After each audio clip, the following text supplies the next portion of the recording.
Craft channel. So today we're going to do a video on changing the ball joint. I recently had a mechanic look at it before inspection was due, and he said the driver's side lower ball joint is bad, and that the passenger side was not too bad, but he said it would need to be changed within a year. So anyway, I've never changed the ball joint before, but so I did the passenger side already just so I could have an idea what I was in for. It's actually a pretty easy job. All you need is a good metric socket set and a couple special tools you'll need. You should have a torque wrench. You got to have a 36mm socket, which I didn't have, so I ordered. And you need a chisel, which I ordered some, but they never did come.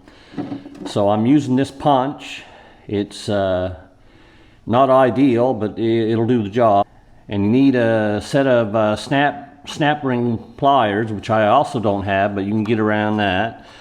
But one thing you absolutely have to have, besides the 36mm, is a ball joint press kit. So anyway, I guess we'll get the tire, get it up on jack stands, and get the tire off, and then we'll start taking it apart.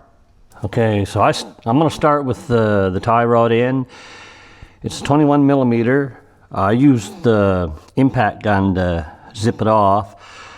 If you don't have an impact gun, you can just, it's a 21mm, use 21mm deep to loosen it up, and then after a while the whole thing will start turning, so you have to put a wrench on here and use the wrench to get the rest of the way off. And then you should be able to just tap it. Okay, so we don't want to release. I'm just going to try tapping it down.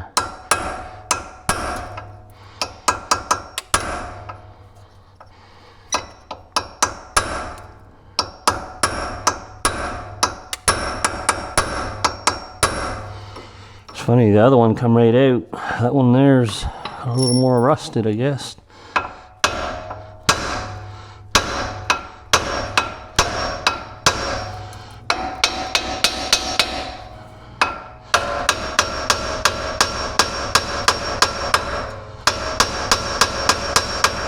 There. So we'll take this and just hang it out of the way here. Okay, now we can turn this freely. Want to release the caliper. It's held on by two 18mm, and this one and this one. So use a power bar to get that.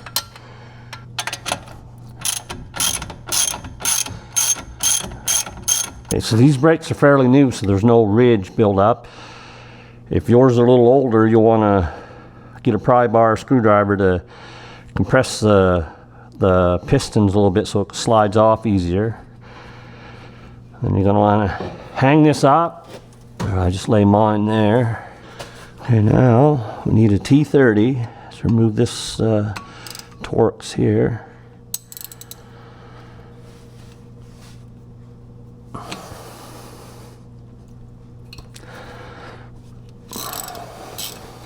Okay, so now you can remove your rotor. Okay, now I'm going to remove our ABS sensor. So I think it's T30.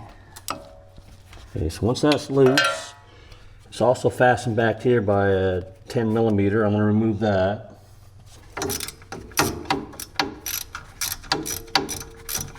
Okay, so that's the bolts retained, so you don't have to worry about losing that. Just gotta finish taking this out. Okay, so pull that out. You want to set this in a safe place. You don't want to damage it. Okay, now we're going to remove this bolt here for your CV shaft. So this is where you need the 36mm.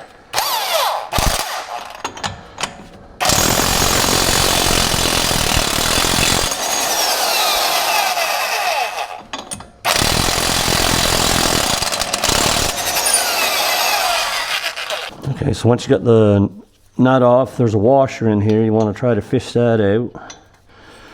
Of course, my magnet won't fit in there, so we'll get that later. Now, your CV shaft might be froze in there. This one here is. If you got a dead blow hammer, you can probably give it a tap. But I'm going to use, I don't want to hit the outside because you screw up the thread, so I'm going to give her a couple taps here. All you want to do is just loosen it up.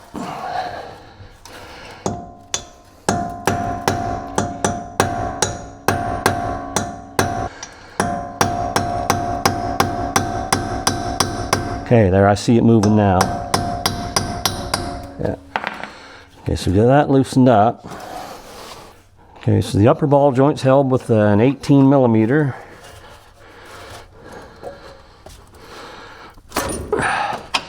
They're not real tight. So.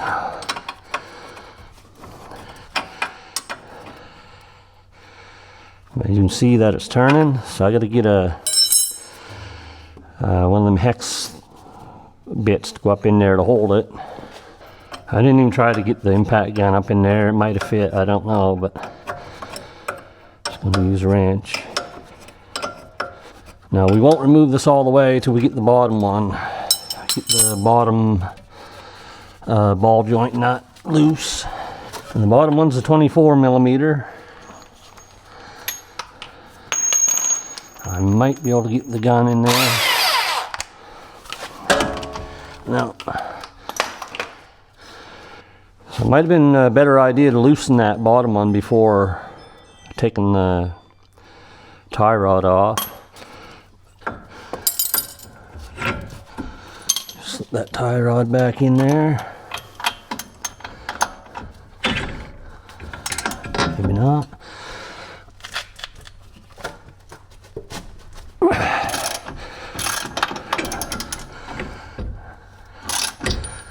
There, so I got the bottom one started. Okay, so I got that bottom one loosened up. I'm just gonna leave it on for now. We'll take the top one off. Okay, now what could happen when you take this off, that could go flying up, so I'm just gonna put a pry bar in there for now.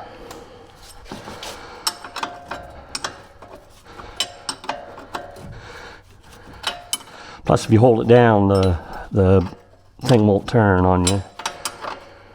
So these don't use cotter pins. I think they use them like lock style nuts, because this is turning hard clear to the end.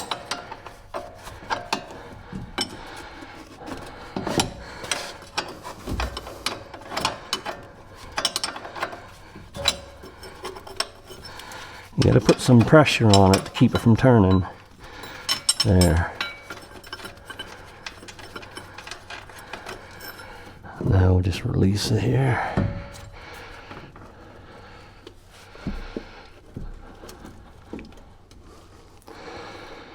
Okay, that's why you want to leave the bottom one on, so that don't come flying off.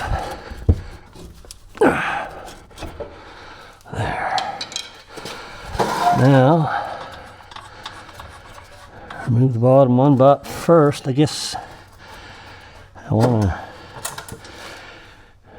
to get it she's kind of stuck on right now.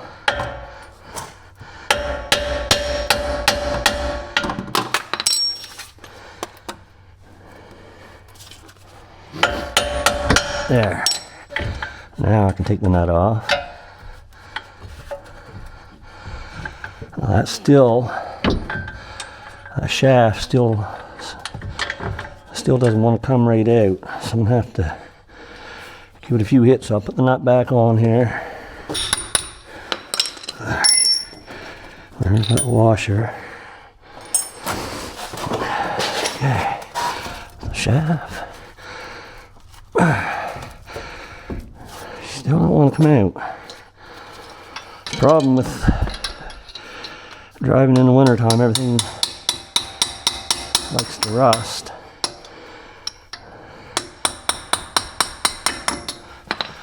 There she should. Yeah, it's out good enough now.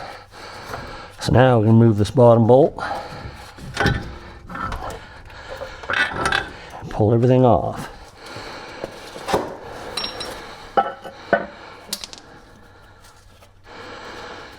It's also a good time to check your wheel bearings.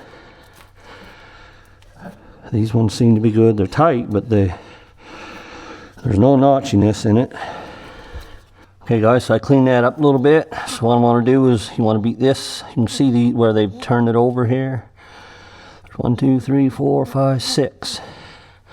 I'm not going to show this whole thing. I'll just do one. It'd be easier with a real punch. This here's, or a real chisel or whatever. This here is all I got.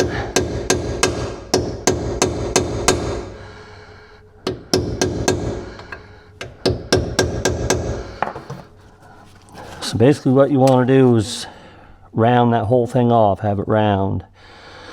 So I'm going to go finish the rest of these up, and then when I get it done, I'll show you how you press it out. Okay guys, so I beat them back best I could. I couldn't get these insides very well, but it should push it down through anyway. So, to get started, you want one of these that'll slide clear up through here. Slides right up to the top, and then you need the cup. And it has to be on the outside of the actual ball joint. So it goes like this. So okay, you set it up like that. And then this piece comes in like this. There's a little lip right there that sets into.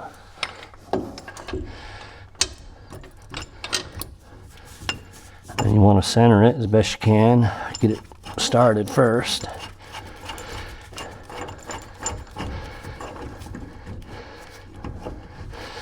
I like to set it over here. Okay. Now you could use the impact. I'm just going to use the power bar here. I don't want to damage the threads on the tool. It's probably not the highest quality.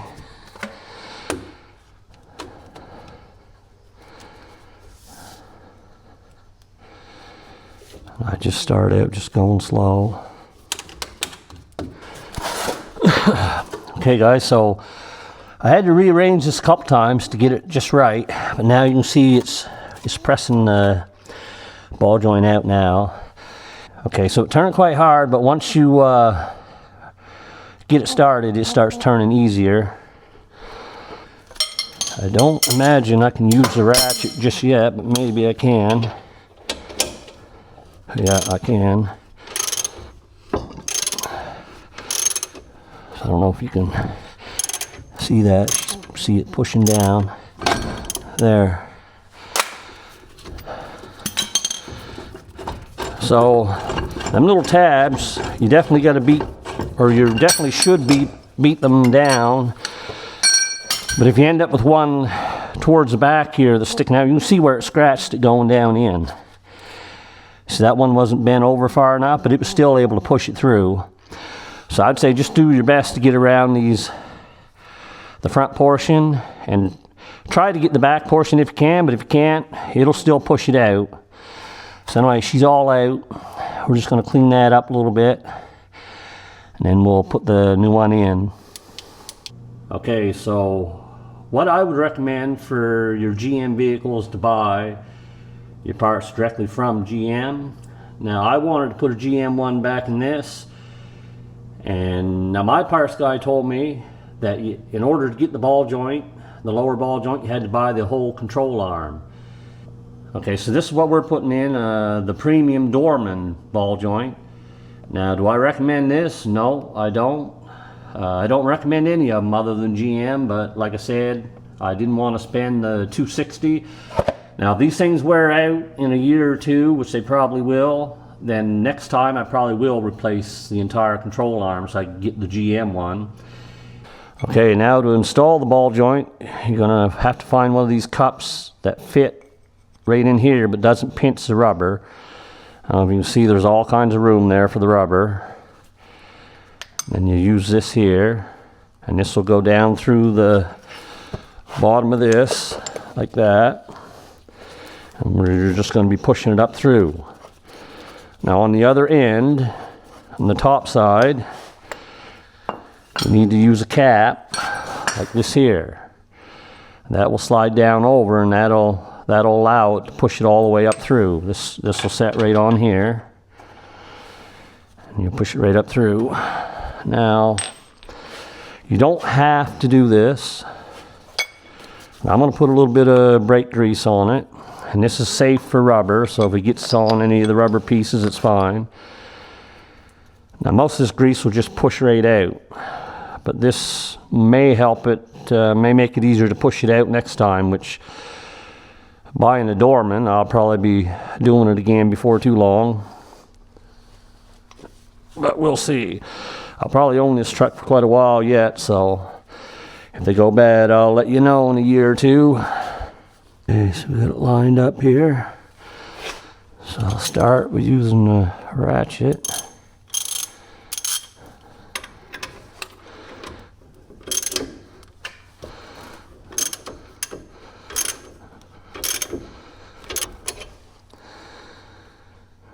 We'll get the power bar.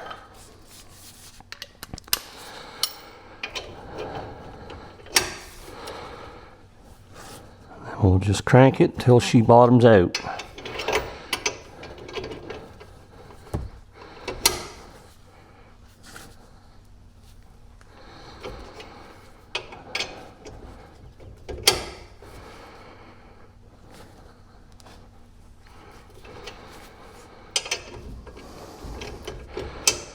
Okay, so I just crank it slow because I don't want to damage the threads on this tool.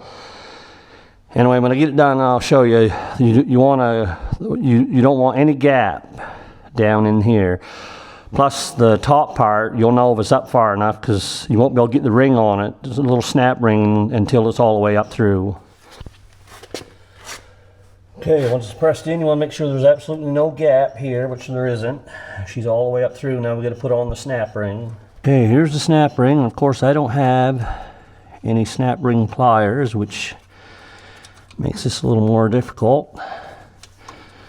But if you've got snap ring pliers, you're all set. So I'm gonna struggle here trying to get this in. Okay guys, we got the snap ring on. Here's what I did. I took the vice grips and held one side down. And I actually had one of these little pick screwdrivers. I held that down and pulled this side till it snapped in, and went around and did the other side. Okay, so time to put this back together. First thing I'm going to do though is I'm going to put a little bit of grease on. This isn't necessary, but it may make it easier to take it apart next time if I have to. And seeing that we bought Dorman, there's a good chance we probably will be taking it apart again in the year or two. And this is safe for rubber, so you don't have to worry about it getting on the rubber here and destroying it. Start it in there. And I'll feed it on the bottom of the ball joint. And I'll start the nut.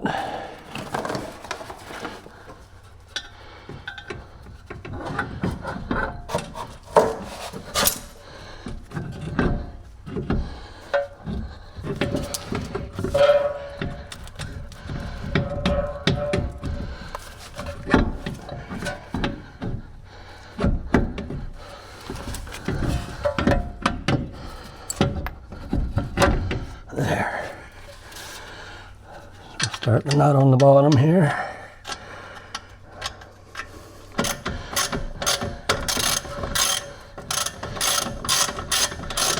Okay, so the bottom nut started. Now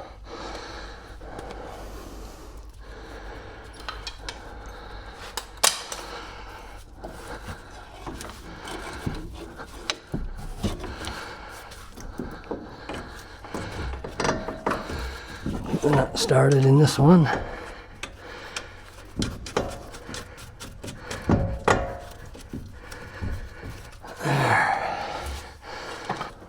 Okay, so we got the bottom ball joint snugged up, and then we'll snug up the top. So now we'll get the tie rod put in.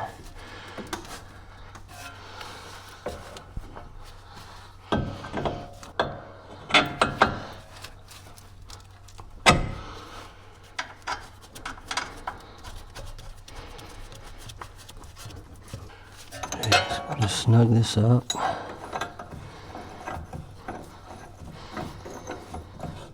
Okay, so now it's time to torque these, and I'll put the torque specs on the video that I found online. Whether they're correct or not, I don't know. I'm going to use my own torque specs, but these are what I found online. You can do your own research.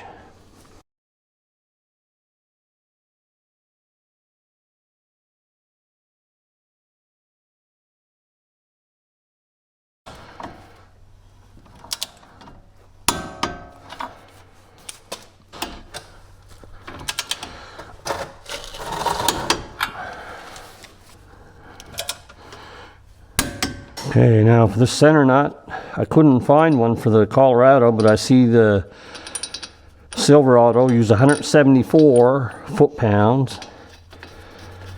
So I'll just use 174 on this one.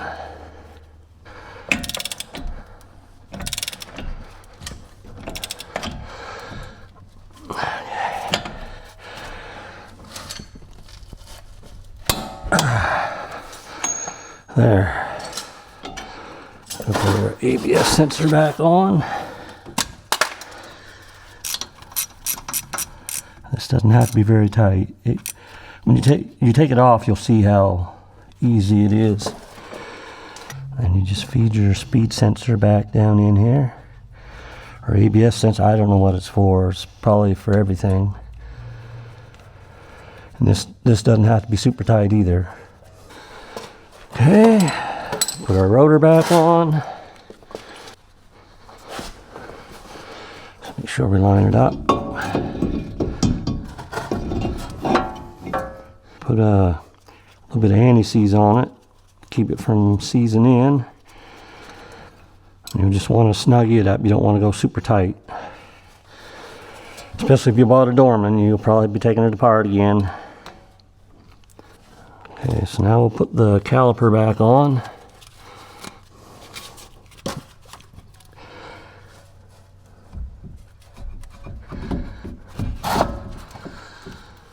I'll just snug these up with this and then we'll torque them.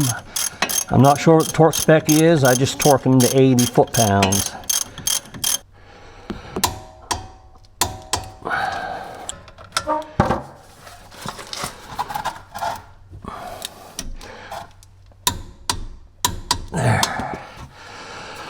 Now you put your wheel back on. That's one place where torque does matter, your lug nuts. You want to get the torque right is on your lug nuts. For this truck here it's 140. Anyway guys, that's it. I'm going to put the wheel back on, take it out for a drive, and hope this video helps somebody out, and we'll catch you in the next one.